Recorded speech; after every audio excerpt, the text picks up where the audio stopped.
عزیزان دل، شب در قدر برابر 1000 ماه است. بیهوده آن را شب قدر نگفتند، زیرا دارای قدر و قیمت بزرگ و بلند است. آن را چنین نام کردند: شبی که در قدر و قیمت و شأن و شرف برابر 1000 ماه است. اگر این شب دیگر فضیلت نمی داشت، خود همین کفایه بود که میان دیگر شب‌های سال افتخارمندی کند.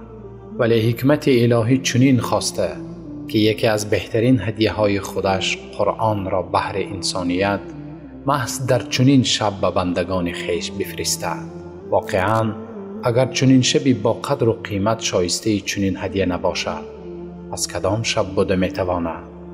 خداوند این شب را درون شب‌های ماه مبارک رمضان قرار داد، ماهی که در آن رسالت آسمان با زمین پیوند شده، نخستین دیدار میان سفیر آسمان با سفیر زمین با وقوع پیوسته است. آره، همین ماه بود که بار نخست معظمترین انسان روی عالم محمد صلی الله علیه و سلم در غار با پیام رسان الهی جبرائیل علیه السلام واخوردند و پیام ربانی گرفتند. با همین درهای رحمت الهی برای زمین گشاده گردید و مدت زیاده از 20 سال چنین باز ماند.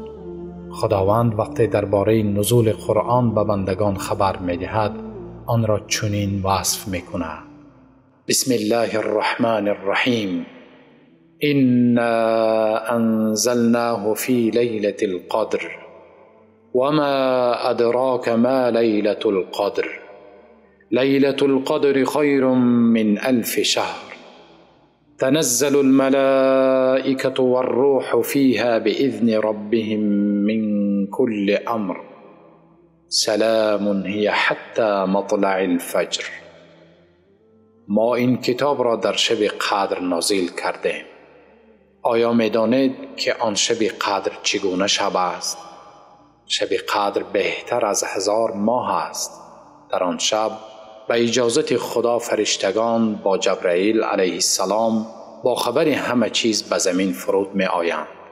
آن شب تا دم صبح سلام و آسایشتگی است. اگر این شب بجز نزول قرآن دیگر فضیلت نمی داشت، خود کفایه بود که میان دیگر شب‌های سال سربلندی و افتخارمندی نماید.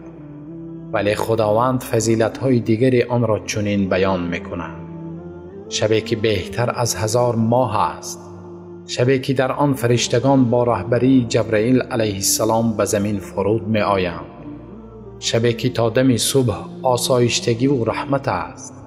عزیزان دل، می سزد که شب با چنین فضیلت‌ها از طرف ما بندگان بزرگداری و گرامی داشته شود. شبی که به جشن آن فرشتگان همراه با جبرائیل علیه السلام فرود می آیند و تا دم صبح با عمل بندگان همراهی میکنند. شبی که تا دم صبح سلام و رحمت است، زیرا فرشتگان رحمت و سلام در آن حضور دارند. خوشا به حال آنانی که قدر این شب را دانستند.